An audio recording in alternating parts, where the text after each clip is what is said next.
What's up, everyone? You know, everyone loves a theocracy, or the idea of a theocracy. Loves the idea of, God backing government. Bringing God back. Everybody loves that idea until this happens. You're hanging out with your family, relaxing, enjoying some time with them. Imagine you're on the back porch, just having a good time, enjoying life. And then you hear a pounding on the door.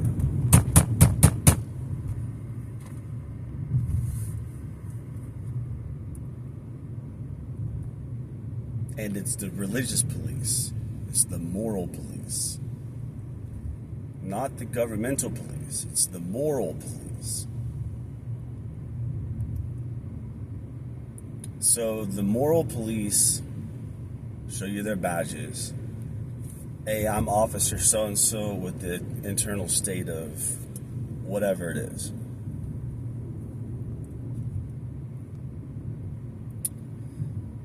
And we have certain reasons to believe that you are guilty of a sin.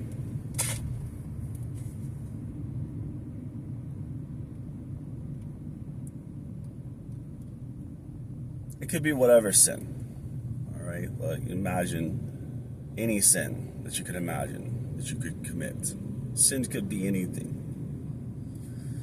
But I'll give you just an example of a real life example of a couple in the country that this story happened within the last 5 years at least. I'm sure this story, what I'm about to tell you, happens every day. Let's be real. There's 8 billion people on the planet. It's very likely something like this is happening as we speak right now.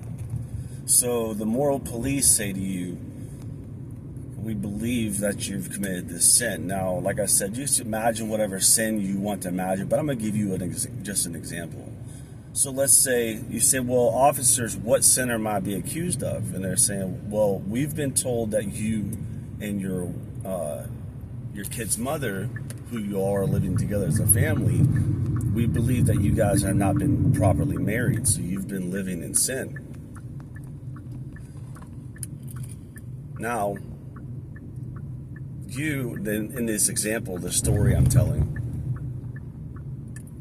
how would you feel? Here you got your family, you've been together, but because you have been legally married, you're technically living in sin. It's called adultery, according to your state's religion. Now, I'm not going to say what religion, because we're going to talk about that in a moment. But just imagine it's just a religion of whatever choice. Okay, imagine it's any religion. It doesn't have to be yours. So let's say, for instance, let's say the moral police are run by a evangelical Christian doctrine, as an example. Okay, it could be anyone, or it could be an Islamic government.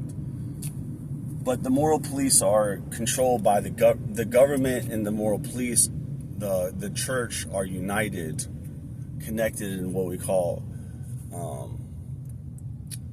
a theocratic government. So, in a theocratic government, the government joins forces with whatever the most powerful church is, and they make all the rules. So imagine in this scenario, it's a Islamic. We'll just say an Islam. You know what? We're going to mix it up. Let's just say it's evangelical Christian, which is predominant in America. It's like the biggest Christian collective, evangelical Christians. That encompasses Mormons, that encompasses Catholics, and encompasses all these different monolithic religions. So it's the biggest voting bloc. So in America, it would be the evangelical Christians that would basically be locked in with the federal government and would be in control. This is how a theocracy works. So the church basically becomes a co-regent to administering government in a country. So they work together. So I want you to imagine this scenario. You're at your house, at the barbecue, the moral police knock on your door, they accuse you of a sin. The sin is you've been living in adultery. Now, in a theocratic government, that means now the church can administer disciplines too. See, this is what it means to be in a theocracy.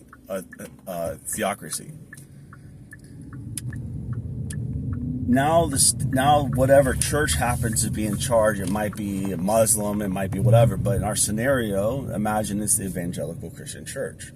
Well, according to some people's perspectives, adultery should be punishable by death. Okay, as an example. So now you stand accused of living in adultery, right? Now, then what happens in a scenario like this, and this has recently happened. Like I said, it's probably happening literally right now as we're talking. There are places even right now in 2025 where you would be taken to the top of a rooftop of a multi-story building and thrown off the edge in front of the town. So the town or your local community would come out and you would be formally executed just for living in an apartment with your girlfriend and not being married. Now,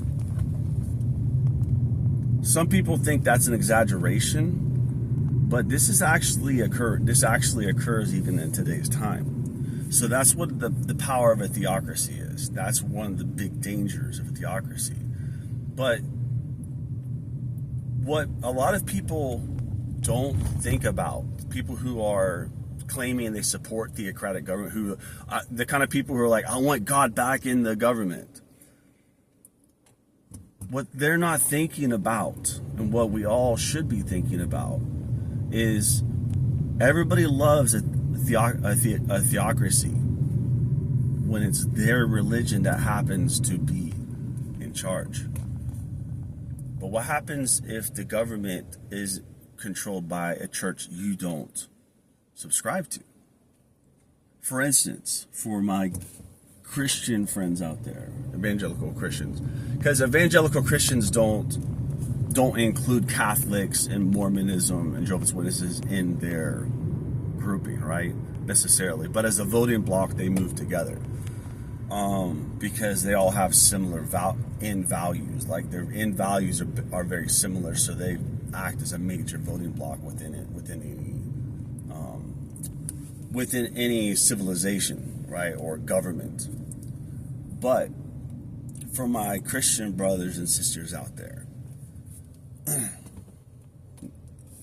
imagine if you get what you want. You get a theocracy in place, super powerful theocracy, and now you can punish sins, you can discipline people for sinning. Now you feel like that's bringing God back. But now imagine that scenario, but imagine it's not a Christian denomination that's in charge, but it somehow became a Muslim or an Islamic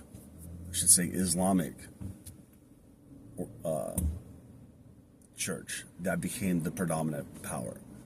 As an example, how would you feel? And the same for my Islamic brothers and sisters. Imagine you have to live in a country that's ruled by the Christian faith or whatever the religion is. That's the danger of a theocratic government. Because a theocratic government can do something that the regular government can't. The regular government can enforce and discipline for crimes committed, but a theocratic government can punish you for crimes thought, ideas, those types of things. So if you cross an idea boundary, you can be prosecuted by a theocratic government. As an example, right now there's a big push for banning, like making it illegal to create private AI generated content on your computer. Now, right now, its primary focus is focusing on dealing with the AI generated porn situation that's going on in our world. And so a lot of people are applauding these efforts. Like, they're like, yeah, make it a crime. And we all understand, like, nobody wants to have somebody doing something with our likeness without our consent. And I'm not talking about just images here, I'm talking about anything now. Because if they can, and a lot of people are applauding this, and we all get it, right? But one of the major problems with this legislation is that it infringes on a person's right to maintain private information under their own control. See, like a key tenet of the freedom that we enjoy in the United States is because we have freedom of privacy. We're supposed to have freedom of privacy, right? Like, in other words, what you do in your own private time by yourself and that's not involving other people or harming other people, that's your business, right? That's the general concept.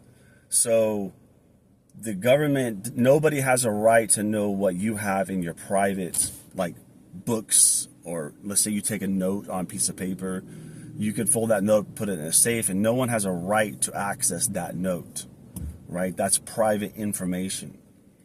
Well, when you think about the idea of doing something on your computer, that now the government's claiming a right to be able to invade your privacy to get that information. Now what you have is a government that's careening towards the control not of actions, but of thoughts and ideas.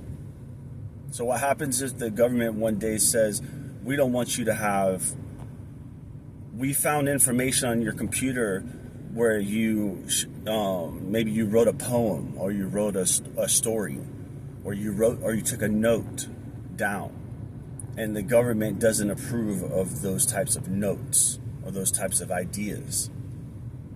Oh, we see that you're sinning now. We see that you're doing X, Y, and Z. The state doesn't approve of that behavior. You've been watching porn, the state doesn't approve of that behavior. You've been having sex outside of marriage, the state doesn't approve of that behavior. You've been drinking, the state doesn't approve of that behavior. You've been smoking, the state doesn't approve of that behavior. You've been going to house parties, the state doesn't approve of that behavior. You've been missing church, the state doesn't approve of that behavior. And all became because we were in such a hurry that to try to protect, we forgot about the importance of our own individual civil liberties.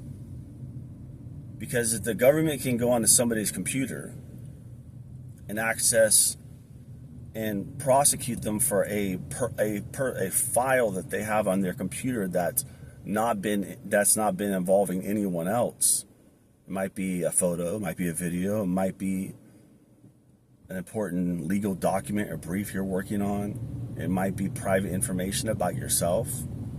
Maybe you're taking health records down on your computer. And now the government's trying, basically, we're empowering the government to invade our privacy more and more every day. So where this ties into this concept is because right now, because of technology, it's no better time to become a dictator or a supreme ruler, empowered by whatever the religious the most powerful religious voting bloc is, to now prosecute people not for their actions, but for their thoughts and their ideas.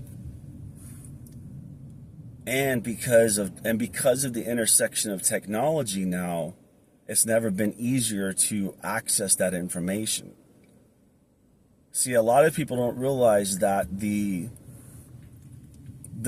there's been several major steps in how governments can, like United States government, example, because of the expanded powers of the Patriot Act and other acts like this, it basically gives the government a faster track to be able to bypass any kind of restrictions.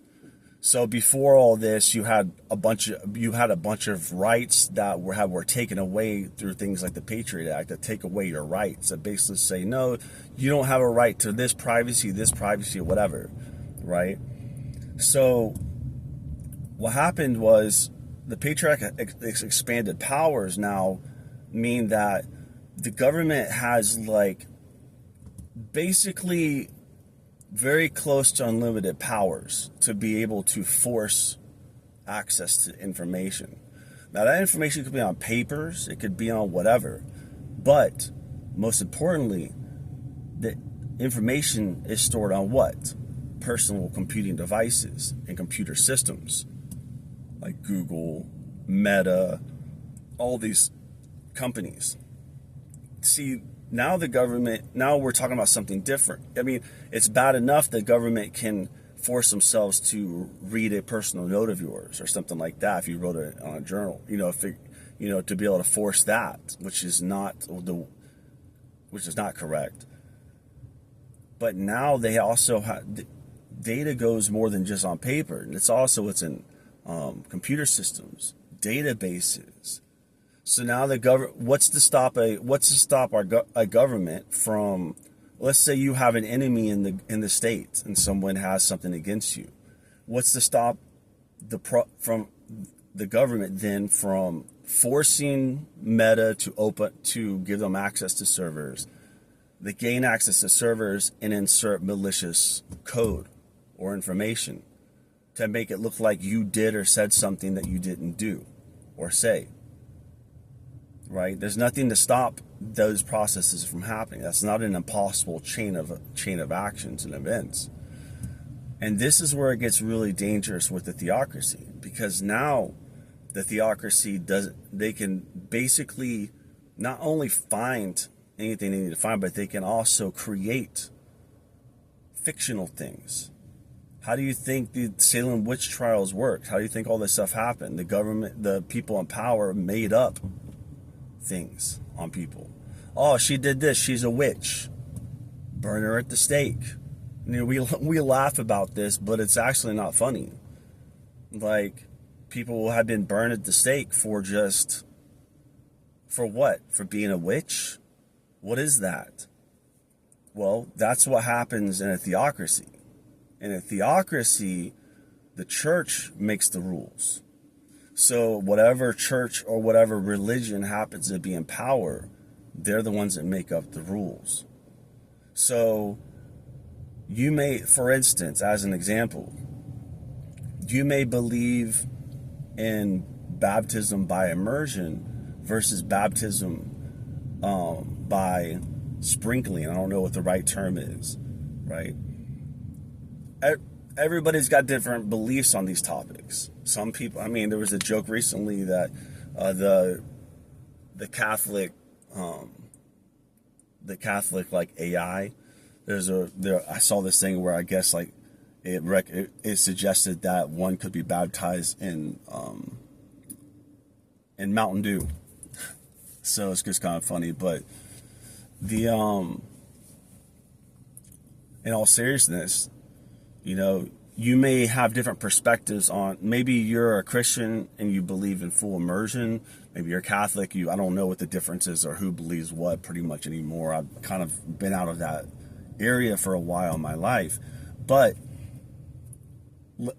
just as an example, let's say you're somebody who believes in immersion by baptism. And the primary, yes, maybe it's a Christian type religion that's running the country, But imagine it's like more like a Catholic version, and they say no, baptism is by sprinkling or whatever, and it has to be done by a priest and all this kind of stuff. All of a sudden, the theocracy isn't so fun anymore, because now the state's saying, hey, you're breaking the law. You're supposed to do it our way. We're the state. We tell you what you're allowed to do. And because you're not doing sprinkling or for immersion or whatever it is, you guys are guilty of a crime against the church, against God. And now the state has to administer discipline. How do you think they got to the Salem witch trials? It was the same path. This is the same path that's always gone in cycles. We'll keep going in circles. This life, man, it's just like we never learn. We just go in these big circles. It's like a hamster wheel. Like we're literally on this hamster wheel. Just, what are we doing? At best, and I hate to be the bearer of bad news, at best, any of us have maybe 60, 70 years. By the time, if you're watching this video, at best. And then we're all going to be gone. Some people say there's a heaven, some people say there's a hell. I don't know. I already feel like I'm in hell. I mean, really. Like, what is this? Every day is a struggle just to survive. You know, it's a struggle. You have to struggle for everything. Everything's some level of struggle. You know? But we have to make it worse. We have to make it worse. We can't leave people alone with their privacy. Let people be private. Let people have their own private lives. Let people do what they want to do without trying to punish them. As long as they're not hurting other people. You know, it's like, dude, if somebody wants to go, if somebody in the tribe wants to go in their teepee and they want to snort bleach, that's their business, right? Or if somebody, I'm not saying to do that, obviously, but I'm saying that's their business. How am I going to punish them for those crimes? What crime did they commit? Did they harm another person? Okay, well, how is it a crime? You know, this is how this is the path we're on is taking us to more and more of a theocratic government run by whoever happens to have the largest religious demographic, you know. And it's crazy because it's like, it's actually sad if you really think about it. We're only here for this little bit of time, you know, 70 to 100 years or whatever it is, you know, and we have to waste it fighting over, you know, killing each other over like, oh, is it baptism by you know, full immersion or sprinkling? This is the kind of stuff that happens, you know, and this spills over into all different types of life. You know, it's like, you know,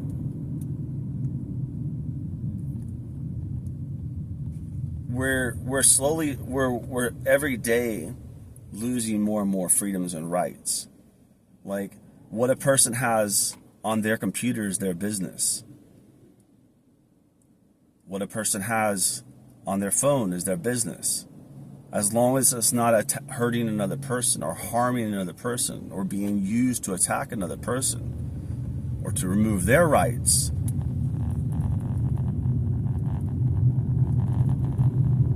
You know, but it's challenging. You know, it is challenging because we all have our own way that we view the world and how it should be. But it's very difficult for us to recognize that other people feel other ways. So it's very hard for people to step back away from their own perspectives and consider, oh, wait a minute, there's other people with other religious beliefs.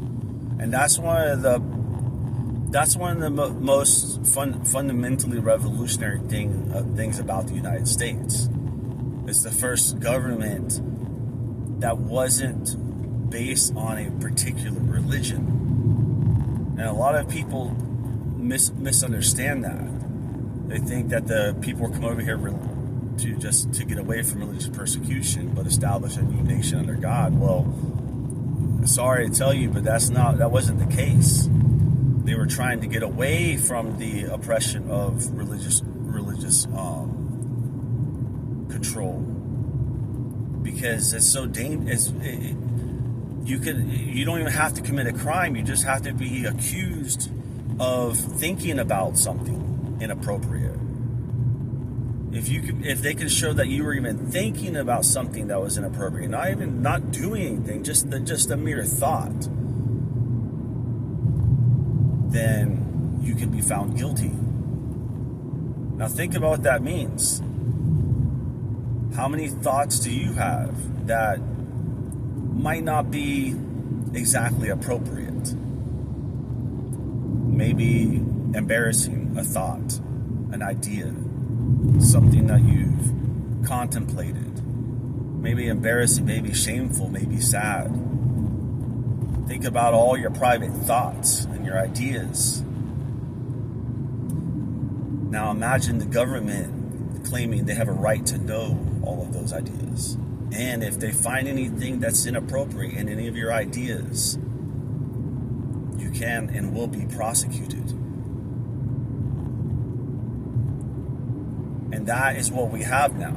We have, for the first time in history, because of technology, this is actually possible.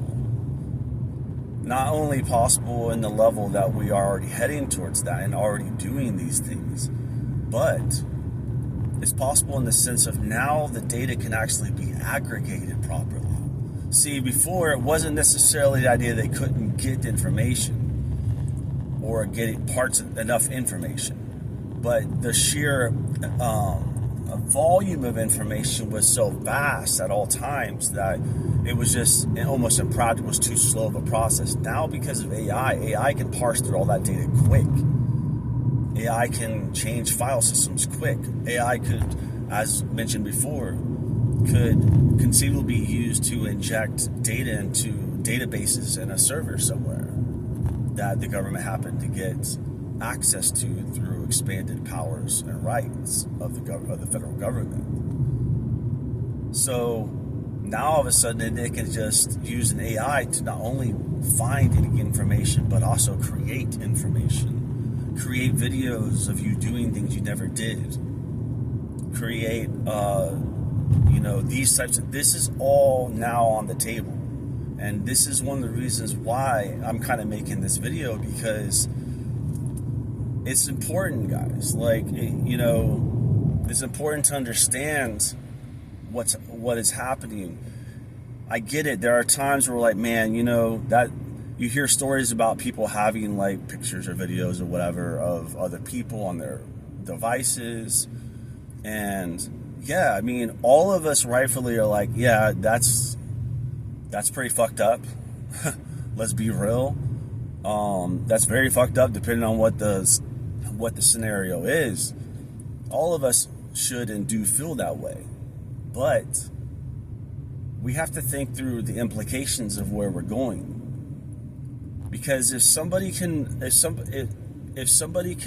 be charged with a crime for something like that, where no one was actually harmed and found guilty, what other ideas or concepts might the government decide to make illegal as well?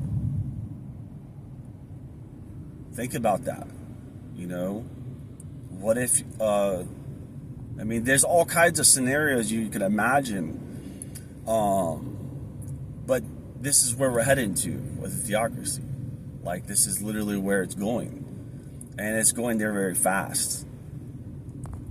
So, we laugh about the Salem witch trials. We kind of we just talk very lightly about the persecution that people have gone through in the past of various religious leanings or whatever, for various reasons in different every major religion has been part of this process. Let's be real,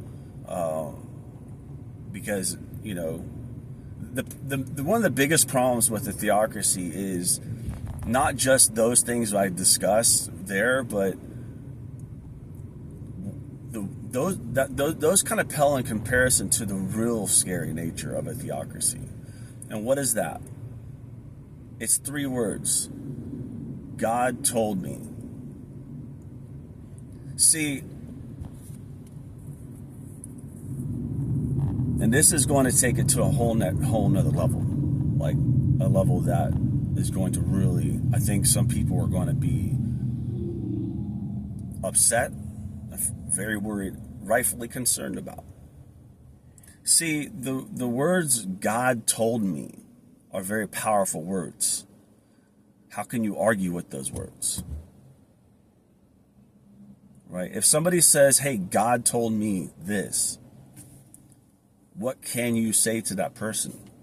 Think about that. Can you tell them, no, he didn't?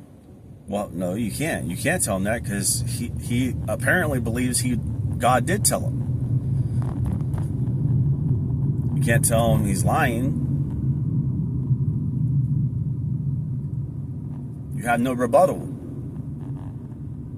Now, where this is very dangerous, guys, is because when a religious institution gains the power, the police power and force of the government, now you've got a very dangerous situation, because then there is no control.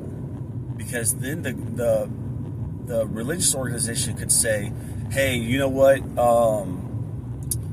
God told us that anybody who's gay or whatever, or anybody who's of a certain skin color, God has told us that they should all be executed. Does this sound familiar? Does this sound like a previous time in history? Because it should. What did the Nazi soldiers have on many of their paraphernalia? God is with us. Or something to that extent. On their belt buckles.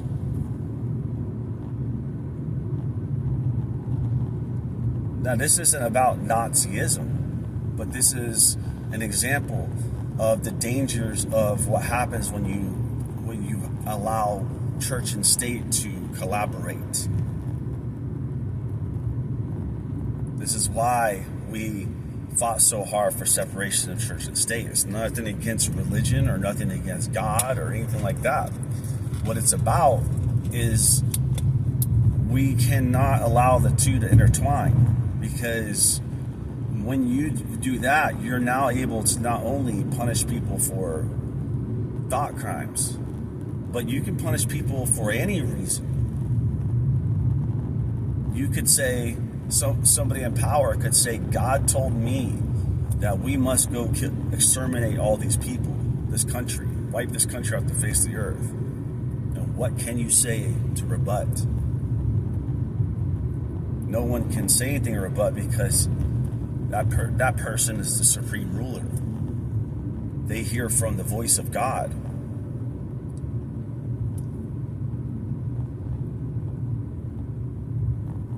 And that's what happens.